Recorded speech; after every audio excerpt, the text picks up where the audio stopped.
Assalamualaikum warahmatullahi wabarakatuh. Saya Bara Humbara dari SDN Sintuk, Kecamatan Pasawahan, calon guru penggerak Angkatan 9 Kabupaten Kuningan. Video kali ini saya akan memaparkan koneksi antar materi modul 2.1 pembelajaran untuk memenuhi kebutuhan belajar murid melalui pembelajaran berdiferensiasi.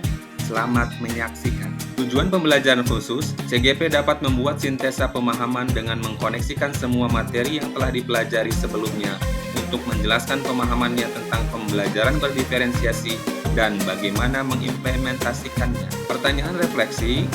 Pertama, buatlah kesimpulan tentang apa yang dimaksud dengan pembelajaran berdiferensiasi dan bagaimana hal ini dapat dilakukan di kelas. 2. Jelaskan bagaimana pembelajaran berdiferensiasi dapat memenuhi kebutuhan belajar murid dan membantu mencapai hasil belajar yang optimal. Jelaskan pula bagaimana Anda melihat kaitan antara materi dalam modul ini dengan modul lain di program pendidikan guru penggerak. Kesimpulan. Pembelajaran berdiferensiasi adalah serangkaian keputusan masuk akal atau common sense yang dibuat oleh guru yang berorientasi kepada kebutuhan murid. Keputusan-keputusan yang dibuat tersebut berkaitan dengan: pertama, guru menciptakan lingkungan belajar yang mengundang murid untuk belajar dan bekerja keras dalam mencapai tujuan belajar yang tinggi. Kedua, kurikulum yang memiliki tujuan pembelajaran yang didefinisikan secara jelas, jadi bukan hanya guru yang perlu jelas dengan tujuan pembelajarannya, namun juga muridnya. Ketiga, penilaian berkelanjutan. Guru menggunakan informasi yang didapatkan dari proses penilaian formatif yang telah dilakukan untuk dapat menentukan murid mana yang masih ketinggalan atau sebaliknya, murid mana yang sudah lebih dulu mencapai tujuan belajar yang ditetapkan. Keempat, guru menanggapi atau merespon kebutuhan belajar muridnya. Bagaimana ia akan menyelesaikan rencana pembelajaran untuk memenuhi kebutuhan belajar murid tersebut. Misalnya, apakah ia perlu menggunakan sumber yang berbeda, cara yang berbeda, dan penugasan serta penilaian yang berbeda. Kelima, manajemen kelas yang efektif. Guru menciptakan prosedur, rutinitas, metode yang memungkinkan adanya fleksibilitas namun juga struktur yang jelas, sehingga walaupun mungkin melakukan kegiatan yang berbeda, kelas tetap dapat berjalan secara efektif. Apakah saya mengubah pemikiran saya sebagai akibat dari apa yang telah saya pelajari? Setelah saya memahami modul 2.1 yaitu pembelajaran berdiferensiasi, sebagai seorang guru harus memberikan pembelajaran yang dapat memenuhi kebutuhan belajar murid. Kebutuhan murid dapat dikategorikan dalam 3 aspek menurut Kemensan tahun 2001, yaitu pertama, kesiapan belajar mulai dari bersifat mendasar ke bersifat transformatif, kemudian konkret ke abstrak, sederhana ke kompleks, terstruktur ke open-ended, tergantung ke mandiri, dan lambat ke cepat. Yang kedua adalah minat murid, terdiri dari pertama, membantu murid menyadari bahwa ada kecocokan antara sekolah dan keinginan mereka sendiri untuk belajar.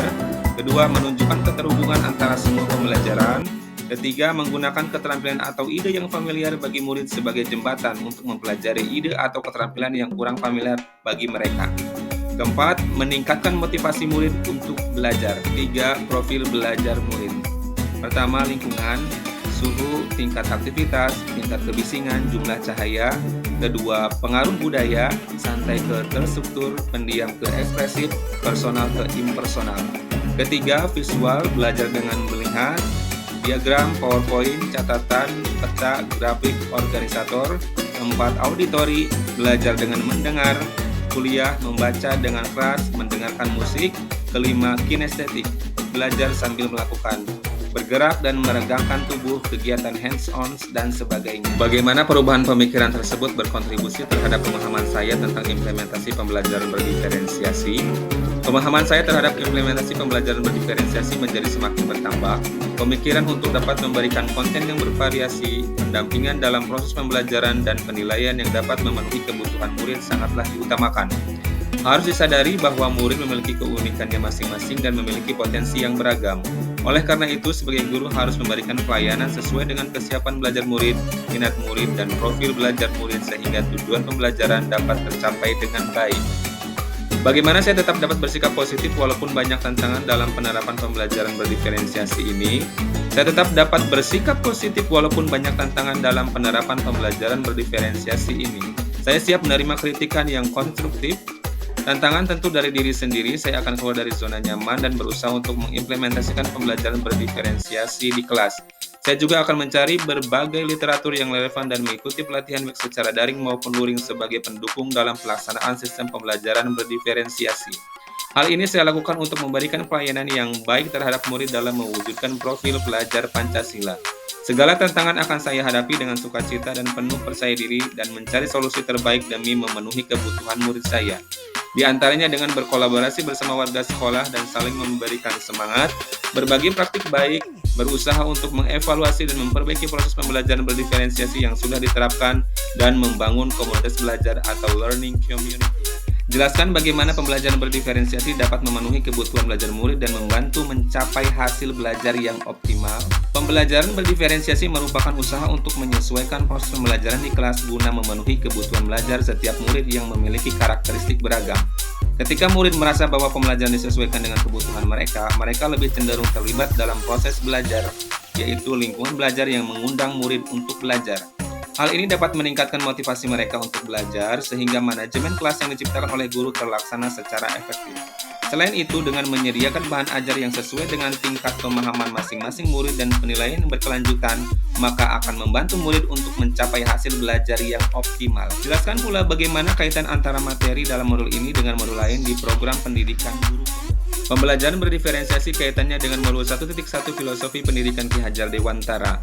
Filosofi Pendidikan Ki Hajar Dewantara menegaskan bahwa pendidikan harus menuntun murid sesuai dengan kodratnya, yaitu kodrat alam dan kodrat zaman. Di samping itu, pendidikan juga harus menghamba pada murid yang memiliki makna berpihak pada murid. Hal ini selaras dengan pembelajaran berdiferensiasi, yakni pembelajaran yang berorientasi kepada kebutuhan belajar murid. Pembelajaran berdiferensiasi kaitannya dengan modul 1.2 Nilai dan peran guru penggerak. Nilai dan peran guru penggerak yang telah dimiliki yaitu mandiri, reflektif, kolaboratif, inovatif, dan berpihak pada murid tentu akan mendukung kelancaran dari terlaksananya pembelajaran berdiferensiasi yang optimal, sehingga tujuan pembelajaran yang ditetapkan dapat dicapai dengan baik. Pembelajaran berdiferensiasi kaitannya dengan modul 1.3 Visi Guru Penggerak. Kegiatan yang bisa mendukung tercapainya visi guru penggerak yang berpihak pada murid tentang sekolah impian salah satunya adalah dengan melaksanakan pembelajaran berdiferensiasi. Pembelajaran ini mampu mengoptimalkan potensi murid yang beragam sesuai dengan kesiapan belajar, minat, dan profil belajar murid sehingga mereka bisa berhasil dalam mencapai tujuan pembelajaran dan mampu mewujudkan profil pelajar Pancasila. Pembelajaran berdiferensiasi kaitannya dengan modul 1.4 Budaya Positif. Pembelajaran berdiferensiasi bisa dikatakan berhasil apabila di dalamnya dilaksanakan budaya positif. Adanya keyakinan kelas yang telah disepakati bersama dan nilai-nilai kebajikan universal disiplin positif yang berasal dari kesadaran diri murid akan membuat kegiatan pembelajaran berjalan secara kondusif, nyaman, dan mampu mengantarkan murid menuju keselamatan dan kebahagiaan yang setinggi-tingginya. Demikian pemaparan yang dapat saya sampaikan. Terima kasih sudah menyaksikan. Salam dan bahagia untuk Bapak Ibu guru hebat, tergerak, bergerak, menggerakkan. Assalamualaikum warahmatullahi